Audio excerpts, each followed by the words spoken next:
महागणाधिपतये नमो नमः।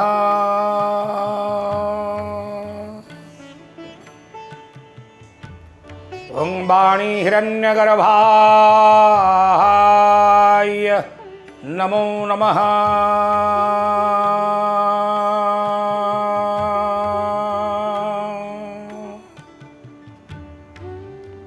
ओम नमो भगवते पुरुषोत्तमाय नमो नमः।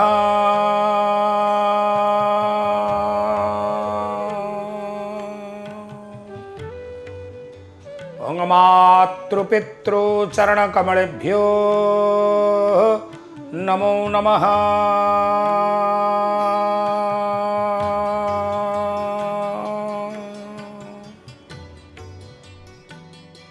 ओम शान्ताकारं भुजगशयनं पद्मनाभं सुरेशं विश्वाधारं गगनसदृशं मेघवर्णं शुभांगं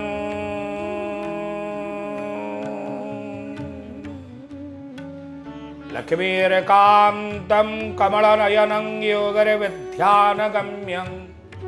वन्दे विष्णुर्भवभयहरं सर्वलोकैकनाथं।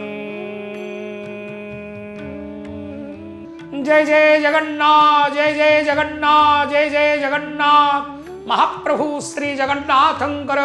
अभय चरणारविंद युगलरे नीलाद्रिनाथं प्रभु श्री पुरुषोत्तमं चरणारविंद जुगलरे कोटि कोटि दंडवत प्रणाम मणिमा कोटि कोटि दंडवत प्रणाम। जनंकु विष्णु प्रायमणे नमई तहंक चरणे तुंडे बोलई हरि हरि भो जगन्नाथ दैताय।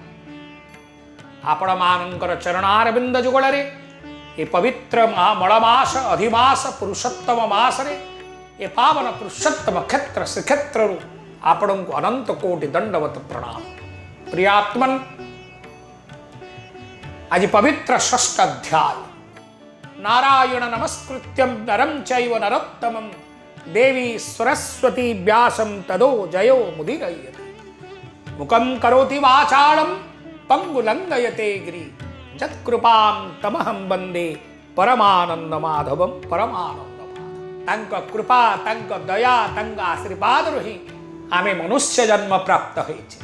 ततो मनुष्याणां प्राप्तं स्वानि कार्याणि साधय। मनुष्य ही महाप्रभुंकर समस्तंग ठारु प्रिय अट। ए संसार जेते जहा भगवान सृष्टि करिछंती मनुष्य ही ईश्वरंकर सृष्टिर सर्वश्रेष्ठ कृति अटे। तेणु मनुष्य ही महाप्रभुंकर समस्तंग ठारु प्रिय जीव अटे। प्रियात्मन आमे श्रवण करिथिले पंचम अध्याय रे दुर्धन्वा राजा शुकर मुखारविंदरु कथा श्रवण करी मन भितरे तांकर जो चिंता जो वासना जो भावना से सदा सर्वदा से शुकर मुखारविंदरु श्रवण करिथिवार कथा को से हृदय भितरे सबुबले घंटी हो। स्त्री आसी पचारिछंती राणी आसी पचारिछंती किछि उत्तर मिलु नाही। राजगुरु पचारुछंती उत्तर मिलु नाही। प्रजामनंक सहित केते आनंदरे हसी खुशी आनंदरे जीवन बिताउथरे समस्त कथा को भूली जाई गोटिए कक्ष भितरे से एकाग्र भावरे से एकाकी भावरे रहिछन। राणी जेते पचारिले किछि दृढ़धन्वा राजा किछि उत्तर देले नाही। राणी मध्य मन दुखरे जाई निजर स्वकक्षरे विराजमान करिछंती। सुत उवाच सुत कहिछंती नैमिषारण्य दिने वाल्मीकि तपोधन ता गृहे कले आगमन देखिण राजा कृत्य कृत्य षष्टांगे कला प्रणिपात। दिने प्रातः समय रे वाल्मीकि ऋषि राजा दृढ़धन्वांकर स्वगृह को आगमन करिछन। राजा वाल्मीकि ऋषि को दर्शन करी कृतकृत्य होइछन आवाहन करिछन साष्टांग प्रणिपात करिछन प्रणाम करिछन मुनि को सत्कार करिला स्वहस्ते पाद धोई देला कहई विनय वचन हे मुनि आजीम सुदीन मुनि को एतले वाल्मीकि ऋषि को दृढ़ राजा देखिचंती आवाहन करिचंती स्वागत आसन पाद्य पदासन अर्घ्य निजर स्वहस्तरे प्राद प्रख्यालन करी पदोदक प्राप्त हुई आनंदरे तंको आसन पाद्य पादासन दे कहउचंती हे ऋषि हे वाल्मीकि आज बोध हुए मोर भल दिन आसिला महत लोकंकर संपर्क आसिवा एक महान कथा यहाँ सतसंग कहा जाए एवं सतलोकंकर संपर्क आसिले ही सद्ज्ञान प्राप्त होता है समस्त दुख मोचन होता है समस्त शंका मोचन होता है एमंत चिंता करी राजा दृढ़धन्वा वाल्मीकि चरणारविंदरे उपवेशन करी कले मोर जन्म आज सफल हो गला आज मो जन्म सफल देखिली श्रीपाद कमल आज मु होइलई पुत पितृपुरुष हेले मुक्त कले आज ही मो जीवन धन्य हैला जे आपण को दर्शन करी मोर पितृपितामह प्रपितामहादि महादि पुतनामक नरकर उद्धार पाइबे निश्चित सत जनंकर सत लोकंकर साधु संत ऋषि मुनि ब्राह्मणंकर सानिध्य लाभ कले जीवनर समस्त कार्य परिपूर्ण होता पितृ पितामह प्रपितामह ऋषि मुनि देव समस्त आशीर्वाद करुथा वाल्मीकि उवाच धन्य हे तुम्हें नरनाथ तुम समान राम भक्त परोपकार परायण संसारे छंती अल्प जन शुणिण तुम्भ रसुगण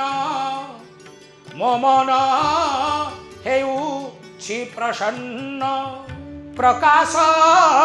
कर नरराय तुम्भंकु नाही वो अधेय वाल्मीकि कहउचंती हे राजन दृढ़धन्वा तबे परम वैष्णव परम भक्त प्रभुंकर परम भक्त आपण परी परोपकार करुथिबार व्यक्ति राजा देखिबा पाई दुर्लभ अटे परोपकाराय धर्माय पापाय परपीडन परर उपकार करिबा ही धर्म परर अपकार करिबा ही अधर्म काय मन वाक्य कौन से प्रकार भी हो कहार अपकार चिंता करिबा होची अधर्म कहार उपकार चिंता करिबा ताहा होची धर्म तेणु आपण परी महान व्यक्ति सानिध्य मु आसी मो मन भारी प्रसन्न तेणु तम मन भितर थिबा शंका शंका एवं तुमको जहाँ तुमर मन रे शंका शंका अछि मते परिप्रकाश कर मु ताहा आपणकर शंका को समाधान भमुनि दयारु तुम्भर ही अभाव किछि मोर किंतु संदेह एक मोर हृदय करिछि अधिकार कले हे ऋषि मोर किछि अभाव रखि नांती आपणकर आशीर्वाद महाप्रभुंकर अपार कृपा करुणा मोर अभाव किछि नहीं दुख सुखरे भात डाली खाई मु महाआनंद रे अछि तेल लुण संसार भितरे बांधी होई कि रहिछि किंतु मन भितरे गोटे दुख रहिछि से दुख को मु परिप्रकाश करूछि ऋषि वाल्मीकि कहउचंती हे राजन दृढ़धन्वा आपण निष्कपट भाव रे हृदय रे थिबा समस्त कल्मष समस्त दुख को मो आगे परिप्रकाश कर मु जथा संभव जथा शक्ति रे मु आपणकर दुख को संकट को मोचन करी सुरांतु कहूछि विस्तारी दिन दिने मु गली मृग मारी କରିଲି ପାନ ପଶି ଜଳେ ଶୋଇଲି ଯାଇ ବଟ ମୂଳେ ସେ ବଟ ବୃକ୍ଷେ ଏକ ସୁକ ମୌନେ ଶୁଣାଇ ପଢେ ଶ୍ଲୋକ। କହିଲେ ହେ ଋଷି ପ୍ରବର, ହେ ବାଲ୍ମୀକି, ହେ ତ୍ରିକାଳଦର୍ଶୀ, ହେ ପରମ ରାମ ଭକ୍ତ, ମୁଁ ଦିନେ ଏପରି ମୃଗୟା କରିବାକୁ ଯାଇଥିଲି, ଆସିଥିଲି ଏବଂ ଶୋଷ କଲା, ଯାଇ ଗୋଟିଏ ପୁଷ୍କରିଣୀରେ କ୍ଷୁଧା ନିବାରଣ କରିବା ପାଇଁ, ତୃଷା ନିବାରଣ କରିବା ପାଇଁ ଯାଇ ଜଳପାନ କଲି ଏବଂ ଜଳପାନ କରି ସେଇ ବଟ ମୂଳରେ, ବଟ ବୃକ୍ଷ ମୂଳରେ ମୁଁ ଯାଇ ବିଶ୍ରାମ ନେଉଛି। ସେଠାରେ ସେ ବଟ ବୃକ୍ଷର ଡାଳରେ ଗୋଟିଏ ଶୁକ ପକ୍ଷୀ ବସି ମତେ କିଛି କଥା କହିଛନ୍ତି। କଣ କହିଛନ୍ତି? ସେଇ ଶ୍ଲୋକ ହିଁ, ସେଇ କଥା ହିଁ ମୋର ମନକୁ ବ୍ୟାକୁଳ କରୁଛି, ଚଞ୍ଚଳ କରୁଛି। ଚଞ୍ଚଳ ମନକୁ ମାନେ ସ୍ଥିର ମନକୁ ଚଞ୍ଚଳ କରୁଛି। ମୋର ଚଞ୍ଚଳ ମନ କିପରି ସ୍ଥିର ହବ, ମୋ ମନରୁ କିପରି ସନ୍ଦେହ ଦୂର ହବ। हे तपस्वी, हे ऋषि, मोर एतिकी ही आपण कृपा करो। ना से कहउचंती जे मूढ़ सुख ऐश्वर्य रे मत होइन सबु काले अतीत कथा नाही चिंते से सबु तरी बके मंते मने मो घोटी छि संदेह से लागी दुख मो असह्य। कले सुख कहूँ जे ऐश्वर्य भितर बुड़ी रहउचंती लोक माने, नानादि भोग भितर बुड़ी रहउचंती, सुख स्वच्छंद भितर बुड़ी रहउचंती, धन रूपा टंका सुना रूपा यही धन भितर से बुड़ी रहउचंती। तो अतीत कथा को आमे भूली जाए। कौन कर्म आमे करिथिले जे आज आमे ए जन्म रे मनुष्य जन्म लाभ करिछे, ईश्वरंकर सर्वश्रेष्ठ संतान रूप में आमे परिगणित होछे। तेणु मोर मन भितर से संदेह से कथा मो मन भीतर को दुख देकरी मते असह्य कर मु स्थिर होई बसी पारु। सुत उवाच राजार वाक्य सुनी कर्णे बसिले मुनि प्रणायने। वाल्मीकि उवाच सुत कहउचंती सौनकादि ऋषिमुनिगण मानंकु, हे ऋषिगण माने, हे मुनि ऋषिगण माने एक कथा कहउचंती भगवान कृष्ण युधिष्ठिर बोली सुत कहउचंती। कले कथा श्रवण कले, राजांकर कथा श्रवण करी राजा ऋषि वाल्मीकि से ध्यान रे बसिले। वाल्मीकि उवाच तुम्भर पूर्व जन्म कथा। कले हे राजन दृढ़ धन्वा, तम मन भितर थिबा जो कथा, जो आशंका, जो शंका, जो सुख तुमको जहा कहिचंती जे समस्त ऐश्वर्य भितर मदगज्ज होई तमे बुड़ी की रहिलो, अतीत कथा को भूली गलो, तो तुम्हें संसार रु पार पाइब किपरि? ना तुमर पूर्व जन्म कथा कहूची, तमे श्रवण करो। तुम्भर पूर्व जन्म कथा सुनिन मनु नाश चिंता जे पुण्य बळे नारायण एते ऐश्वर्य कले दान से कथा कहू अछि मुहि, से कथा कहू अछि मुहि सुन हे मन कर्ण दे। कले हे राजन तुमको जो सुख कही आइचंती, तुम्हें जो मन आज राजा हैच, आज जो प्रजावत्सल हैच, प्रभुंकर परम भक्त हैच, ए समस्त ऐश्वर्य भितर तुम रहिच, से कथा मु कहूची तुमर पूर्व जन्मर कथा। तुम्हें मन ध्यान दे मो कथा श्रवण कर। द्राविड़ देश मध्य ताम्रपर्णिका नदी तीरे सुदेव बोली नाम वही शुभ आचारे थिले रही अति धार्मिक विष्णु भक्त वेद पठने सदारत ताहा प्रकारे पत्नी थिला गौतमी नामे से महिला। कले राजन द्राविड़ देशरे ताम्रपर्णिका नदी तटरे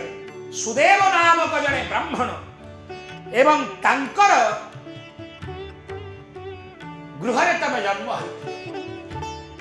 तांकर पत्नी थिले गौतमी नाम ऋषि, गौतम आश्रम रहिछन। तांकर गोटे पुत्र संतान हैला नै। संतान संत जेतले नहला मन भितरे दुख आसिला। गोटे स्वामी गोटे स्त्री प्रजापत्य घटसूत्र ने बंधन हेले।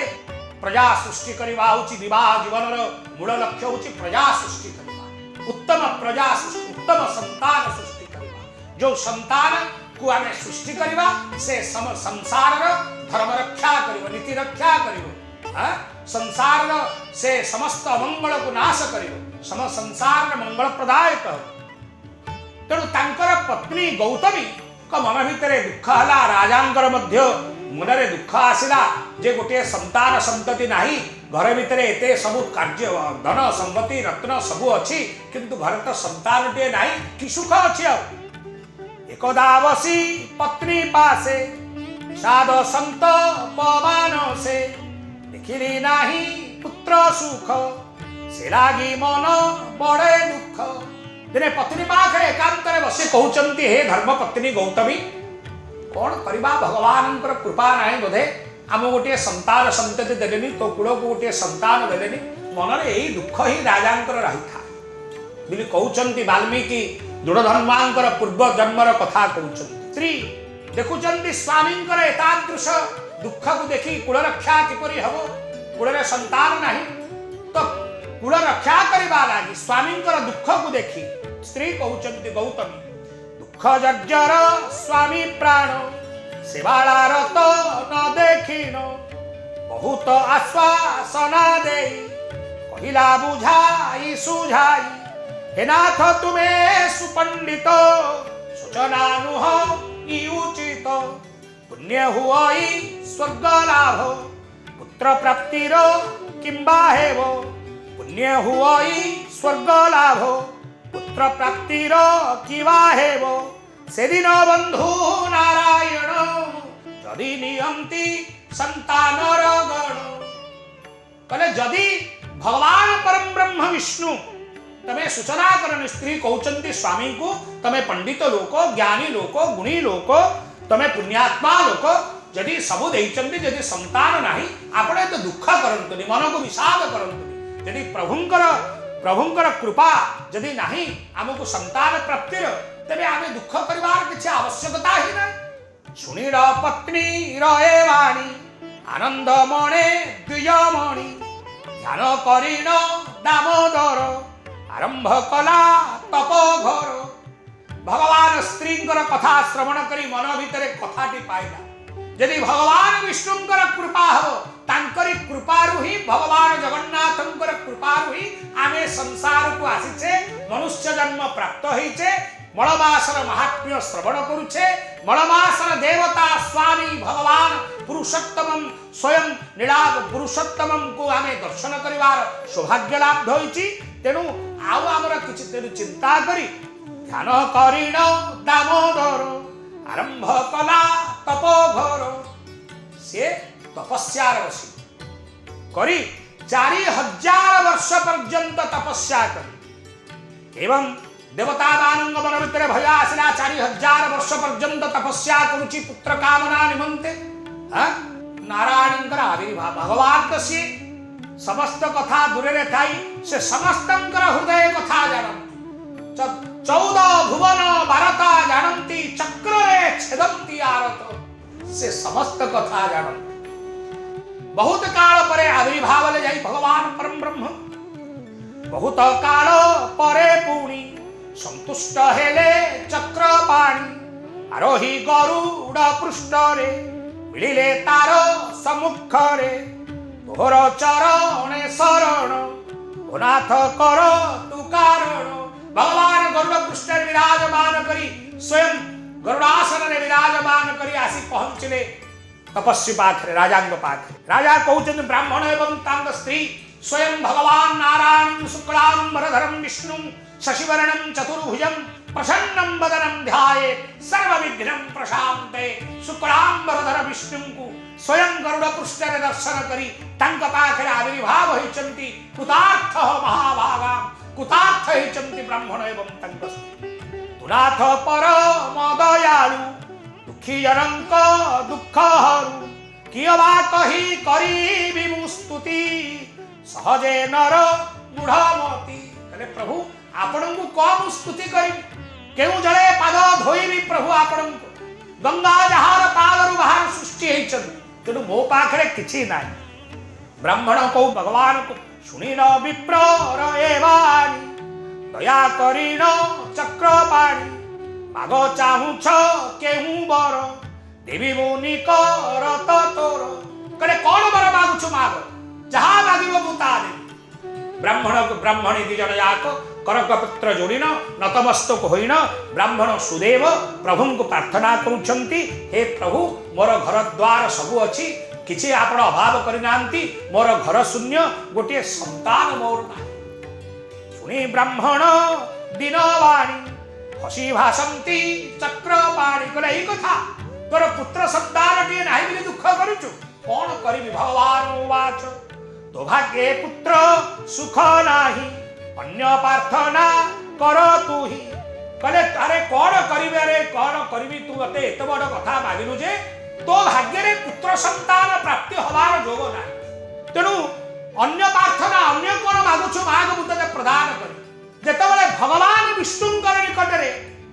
सुदेव प्रार्थना करुछि एवं ब्राह्मण स्त्री गौतमी प्रार्थना करुछंती एवं तांकर मनस्कामना परिपूर्ण गोटे संतान पे तण सेठी मना कर दउचंदी विष्णु जे तो भाग्य रे पुत्र सुख नाही कोन अन्य कोन मागुछु मार